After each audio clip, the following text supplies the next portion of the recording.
Good morning. Welcome to 49ers in 5, your daily update on everything happening with the team that you need to know. I'm Rob Stats Guerrera. Today is Friday, September 1st, 2023. Here's what's happening with your San Francisco 49ers. We begin, as always, with our favorite thing, the injury update. Multiple starters missed practice on Friday. George Kittle, Jordan Mason, Oren Burks, Talanoa Hufanga, Dre Greenlaw, and Tashawn Gibson all worked out off to the side.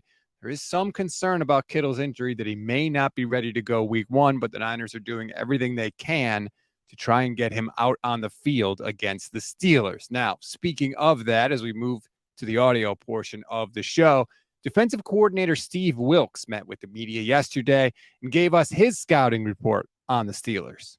This week is just a bonus for us. You know, we've already looked at a few things, just giving our guys the opportunity to try to settle in a little bit, you know, particularly with first and second down things. Just watching them on tape. We've been doing that for a while as a coaching staff. So those guys are playing well. I think the quarterback, second-year guy, he's looking phenomenal. He's taking that second-year leap, doing some great things.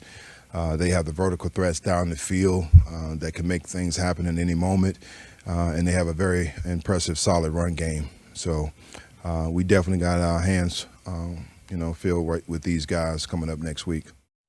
Of all the games on the 49ers schedule, playing in Pittsburgh against the Steelers is not the one I would have picked for week one. Now, there was a rumor that Nick Bosa was flying to the Bay Area, hopefully to sign his contract. I can't confirm or deny that rumor, but Kyle Shanahan was on KMBR yesterday, and he was asked a simple question. Are we getting to the point now that even if Bosa signs, it'll be too late for him to get on the field in week one? I've never had to make that decision before, and I won't make that till I see him. I mean, I'm going to do everything I can to hope that he plays for Pittsburgh. But that would have, I can't make that decision until you see a guy, you see him out there. Hopefully we get a chance to get him into practice next week. And if he is, that'll make it a much easier decision for us. If we're lucky, Bosa will sign, and this entire show will be outdated by tomorrow afternoon. But as of right now, as of this recording, still no Nick Bosa with the 49ers.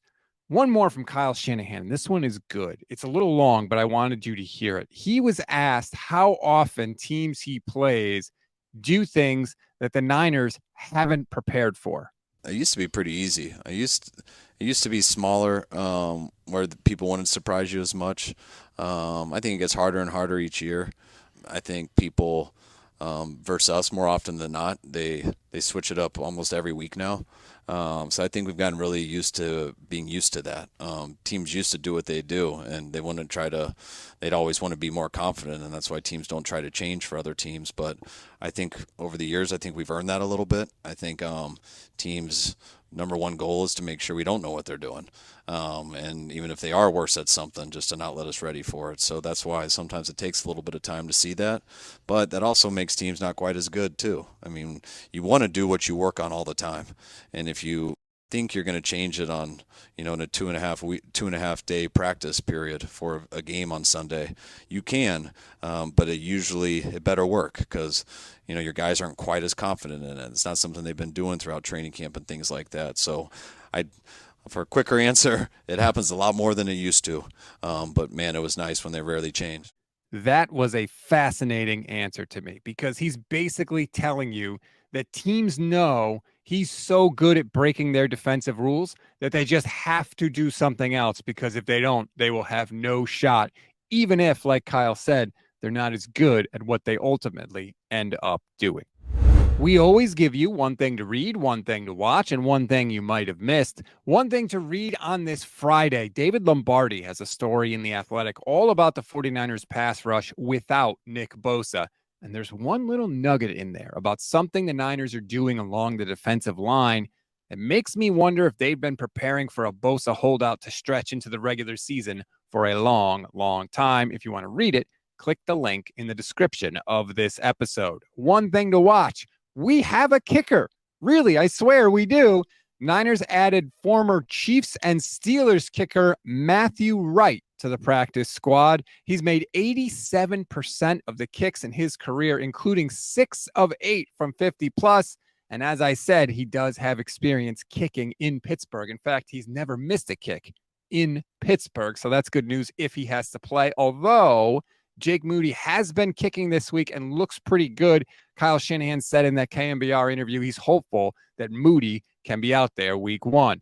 One thing you may have missed, there's some new food items coming to Levi's Stadium this year, like I'll be doing against the Cowboys. You can now order a loaded picadillo nacho plate, a foot-long cheddar bacon brat, or a steakhouse tomahawk board.